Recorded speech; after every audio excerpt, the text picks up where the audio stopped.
بے سر و ساما مدد قبلہ دین مدد کعبہ ایمان مدد انتظار کرم تست من عینی رائے خدا جو خدا بینو خدا دا مدد جانشین حضور مخدوم سمنا مخدوم ابن مخدوم حضور سیدی قائد ملت حضرت علامہ صبح طیبہ میں ہوئی بٹتا ہے باڑا نور کا صدقہ لینے نور کا آیا ہے تارا نور کا میں گدا تو بادشاہ بھر دے پیالہ نور کا نور دن دونا تیرا دے ڈال صدقہ نور کا یہ جو مہر و ماہ پر اطلاق آتا نور کا بھیک تیرے نام کی ہے استعارہ نور کا نور بنت نور زوج نور ام نور نور نور بنت نور زوج نور ام نور نور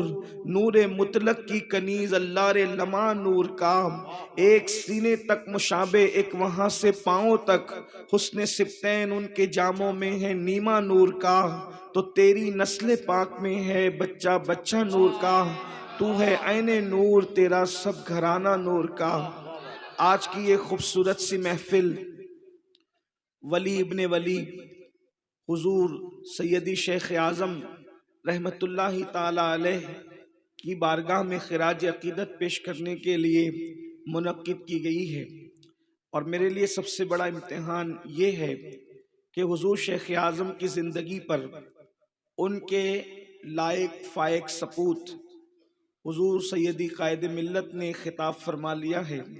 ظاہر سی بات ہے ایک عظیم باپ کے لیے جب ایک عظیم بیٹا اپنی گفتگو کو مکمل کر چکے تو پھر میں اس پر کس طرح سے گفتگو کر سکوں گا۔ کاش کہ میرے احباب نے مجھے پہلے یہ موقع دیا ہوتا، لیکن میں مایوس نہیں۔ اس کی وجہ یہ ہے کہ حضور قائد ملت نے جہاں گفتگو کو ختم کیا ہے، موقع کی مناسبت سے یا وقت کی نزاکت کو دیکھ کر میں وہیں سے اپنی گفتگو کا آغاز کرنا چاہتا ہوں۔ بات یہ ہے کہ جب اچھے لوگ بڑے لوگ کھانا کھا چکتے ہیں تو وہ پلیٹ چاٹ کر صاف کر کے نہیں اٹھتے، بلکہ کچھ نہ کچھ اپنے چھوٹوں کے لیے ٹکڑے چھوڑ کر کے اٹھتے ہیں تاکہ اس کو بعد میں وہ اپنے اس سے خوشہ چینی کر سکے۔ تو حضور قائد ملت کے بعد میری گفتگو کی حیثیت بالکل ایسے ہی ہوگی جیسے کوئی بڑا کھانا کھانے کے بعد دسترخوان پر چھوٹے چھوٹے ٹکڑوں کو چھوڑ دے تاکہ میرے بعد آنے والا اس سے خوشہ چینی کر سکے۔ میری گفتگو کی حیثیت بالکل ایسے ہی ہوگی۔ اس کو آپ کوئی نئی گفتگو نہ تصور کیجئے گا بلکہ حضرت ہی کی گفتگو کا فیضان تصور کیجئے گا۔ حضرت نے جو بنیادیں فراہم فرمائی ہے حضور شیخ اعظم کے لیے، ان کی ولایت کے لیے، سب سے پہلے میں انہی کے سرکار شیخ اعظم کے جد امجد کے کچھ اقوال کے حوالے سے ولی کی تعریف بیان کرنا چاہتا ہوں، اس لیے کہ ولی کی تعریف ولایت دینے والا جس شان سے بیان کر سکے گا شاید لینے والا بھی اس انداز سے بیان نہ کر سکے۔ حضور غوثیت مآب شیخ عبد القادر جیلانی رضی اللہ تعالیٰ جنہوں نے ولایت تقسیم کی ہے اور لوگوں کو ولی بنایا ہے، اور خاص بات یہ ہے کہ ولایت جو ہے سرکار غوثیت مآب نے چوروں کو بھی عطا فرمائی ہے، اور پھر چوروں میں بھی وہ مقام دیا۔ ایک تو یہ کہ اگر صرف ولایت کا مقام دیتے تو بھی بڑی بات تھی، لیکن ولایت میں وہ مقام جسے مقام قطبیت کہتے ہیں، سرکار غوثیت مآب نے چور کو مقام قطبیت عطا فرمایا ہے۔ ولایت اتنی مشکل نہیں ہے جتنا لوگ سمجھتے ہیں، اور اتنی آسان بھی نہیں ہے جتنا لوگ سمجھتے ہیں۔ اگر نہ دینا ہو تو ہزاروں سال عبادت کرنے والے کو بھی نہیں دی جاتی، اور اگر دینا ہو تو غار میں سلا کر بھی ولایت عطا کر دی جاتی ہے۔ اگر عطا کرنا ہو آپ اصحاب کہف کی عبادت کا تذکرہ قرآن میں نہیں پڑھیں گے، صرف ان کی نیند کا تذکرہ پڑھیں گے۔ گویا کہ قدرت بتا رہی ہے اگر دینا چاہتے ہیں تو پھر سلا کر بھی عطا کرتے ہیں، اور اگر نہیں دینا چاہتے تو پھر عبادت پر بھی عطا نہیں کرتے۔ تو پتہ چلا کہ انسان کو راستہ اختیار کرنا چاہیے، انشاءاللہ تبارک و تعالی کبھی نہ کبھی کرم کی برسات ہو ہی جائے گی۔ لیکن میں جس گلے سرسبد کی بات کر رہا ہوں، خاندان غوثیت اور خاندان اشرف کی، جس کے گھر سے ولایت بڑھتی ہو، میں اس کی ولایت پر کیا ثبوت پیش کر سکتا ہوں؟ لیکن اللہ اکبر، آج ہر ننگے دھڑنگے کو بھی ولی مانا جاتا ہے، اللہ اکبر۔ اسی طریقے سے جھوٹی شہرتیں کر دی جاتی ہے، الگ الگ معاملات کر دیے جاتے ہیں، لیکن سرکار غوث اعظم فرماتے ہیں ولی کی 12 صفتیں ہوتی ہے، ولی کے اندر 12 صفتیں ہوتی ہے۔ اگر ولی پہچاننا ہو تو آپ امامے کے پیچ و خم سے نہیں پہچان سکتے، جبوں کی خوبصورتی سے نہیں پہچان سکتے، ولایت کو پہچاننا ہو تو ہاتھ میں تسبیح اور بغل میں مصلی سے بھی نہیں پہچان سکتے، بلکہ غوثیت مآب رضی اللہ تعالیٰ عنہ اپنے ملفوظات میں ولی کی 12 صفتیں بیان فرماتے ہیں، اور ان 12 صفتوں میں ہم شیخ اعظم کی زندگی کا جائزہ لیں گے۔ کیا یہ 12 صفتیں میں، یہ 12 صفتوں میں حضور شیخ اعظم کی زندگی کا کوئی گوشہ ملتا ہے؟ اگر ملتا ہے تو پھر بات اپنی جگہ ہوگی، اور اللہ اکبر پھر گفتگو ہوگی۔ میں بہت طویل گفتگو نہیں کروں گا، لیکن اختصار کے ساتھ سرکار غوثیت معاف فرماتے ہیں ولی میں 2 صفتیں جو ہوتی ہے وہ اللہ رب العزت کی 2 صفات کا مظہر ہوتا ہے۔ ولی اللہ کی 2 صفات کا مظہر ہوتا ہے، رسول اللہ کی 2 صفات کا مظہر ہوتا ہے، صدیق اکبر کی 2 صفات کا مظہر ہوتا ہے، فاروق اعظم کی 2 صفات کا مظہر ہوتا ہے، عثمان غنی کی 2 صفات کا مظہر ہوتا ہے، مولا علی کی 2 صفات کا مظہر ہوتا ہے، یعنی 4 یاروں کی 2 صفات۔ اللہ اکبر، یہ 8 صفات ہو گئی، اور اس طریقے سے رسول اللہ کی 2 صفات 10 صفات ہو گئی۔ اسی طریقے سے جو ہے وہ اللہ رب العزت کی 2 صفات 12 صفات ہو گئی۔ اب آئیے شیخ اعظم کا جائزہ لیں گے، ان کی زندگی کے اندر یہ صفات ہے کہ نہیں۔ قدرت کی وہ 2 صفات کا مظہر ہوتا ہے۔ نمبر 1 صفت ستاری اور صفت غفاری کا وہ مظہر ہوتا ہے۔ واللہ تاللہ باللہ، مریدوں کو دیکھ کر کے گفتگو کا عنوان بدلنے کو میں نفاق سمجھتا ہوں۔ خاندان سرکار کلا کی 4 پشتیں میں نے اپنی چھوٹی سی عمر میں دیکھی ہے۔ میں نے حضور سرکار کلا کی بھی زیارت کی ہے، حضور شیخ اعظم کی بھی زیارت کی ہے، حضور محمود میاں کی بھی زیارت کر رہا ہوں، اور ان کے شہزادے محمد میاں کو بھی ہم ان کی زیارت کر رہے ہیں۔ یعنی اتنی مختصر سی عمر میں اللہ نے ہمیں سرکار اشرف کے خانوادے کی 4 پشتوں کو دکھایا، زیارت کرایا۔ لیکن پھر کہتا ہوں انتہائی انصاف کے ساتھ گفتگو کروں گا، اس کی وجہ یہ ہے یہ منبر بڑا ذمہ دار منبر ہے۔ کیوں؟ اگر ہم مخلوق کی خوشی کے لیے کچھ کہہ دیں تو مخلوق تو خوش ہو کر چلی جائے گی، مگر خالق ناراض ہو جائے گا، اور مخلوق کو خوش کرنے کے لیے خالق کو ناراض کرنا یہ کسی طرح کی دانشمندی نہیں ہے۔ اللہ اکبر، صفت ستاری اور صفت غفاری کا وہ مظہر ہوتا ہے جو اللہ کا ولی ہوتا ہے۔ صفت ستاری کیا مطلب؟ جس کے عیب دیکھیں اس کے عیب کو چھپا دیں۔ آپ دیکھیں ماں بھی اگر عیب دیکھے بیٹے کے تو وہ کم سے کم اس کے باپ کو ضرور بتاتی ہے، بھائیوں کو ضرور بتاتی ہے، مگر میرا اللہ کتنا ستار ہے۔ بندے جرائم کرتا ہے، قدرت پردے ڈالتی ہے، بندے جرائم کرتے ہیں، قدرت پردے ڈالتی ہے۔ شان ستاری کا عالم کیا ہے؟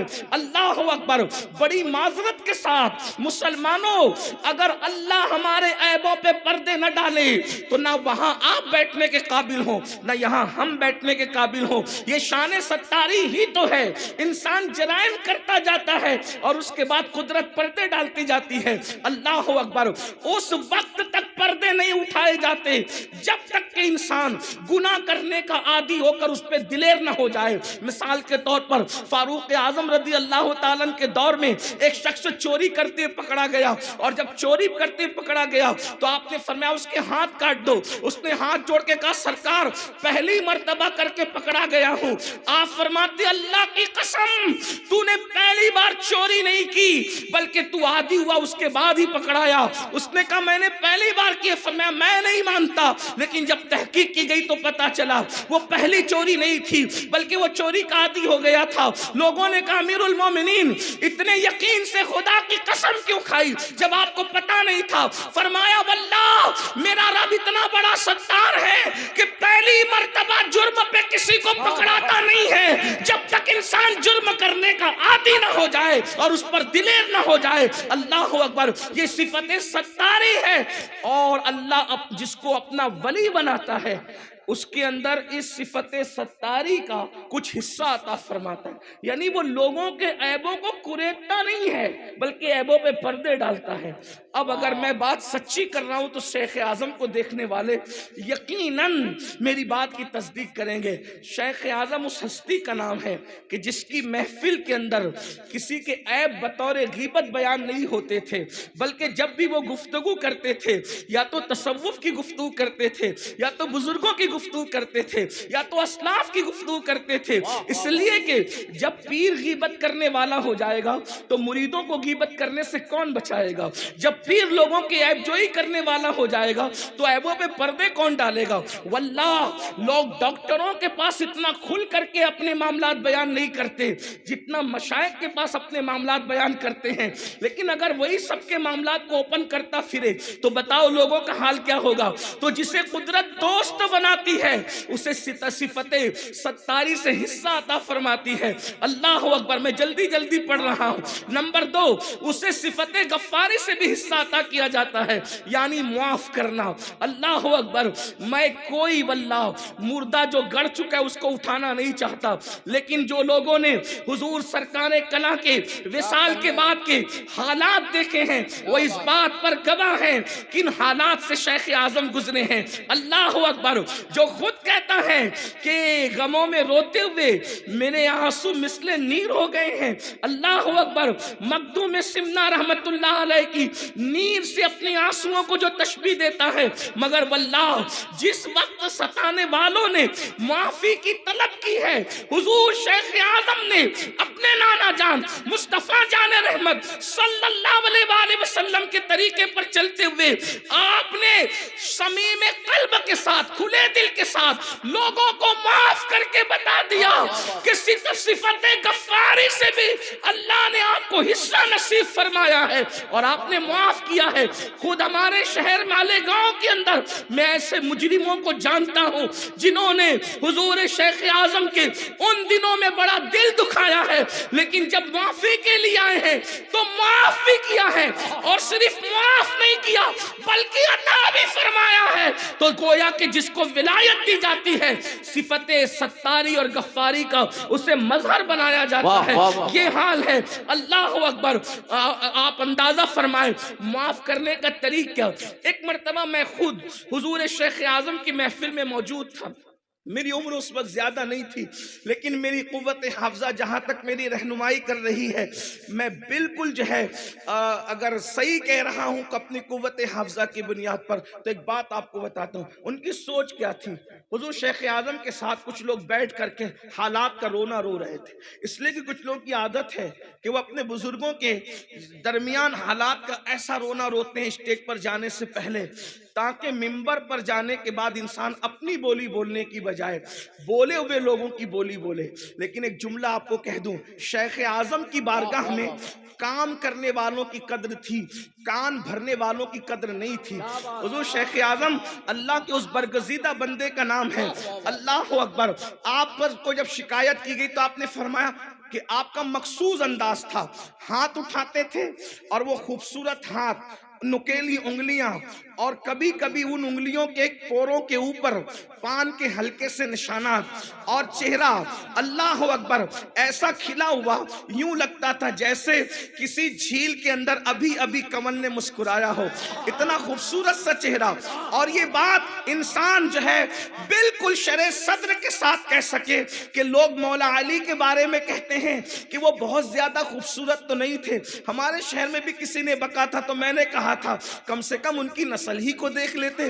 جب 1400 سال کے بعد حسن کا یہ عالم ہے تو اللہ اکبر مولا کائنات کے حسن کا عالم کیا ہوگا. اندازہ فرمائیں بڑا حسین سا چہرہ، اور پان کھانے کی وجہ سے وہ لال سے ہونٹ سرکار مخدوم اشرف جہانگیر سمنانی کے ہونٹوں کی یاد تازہ کرتے ہیں.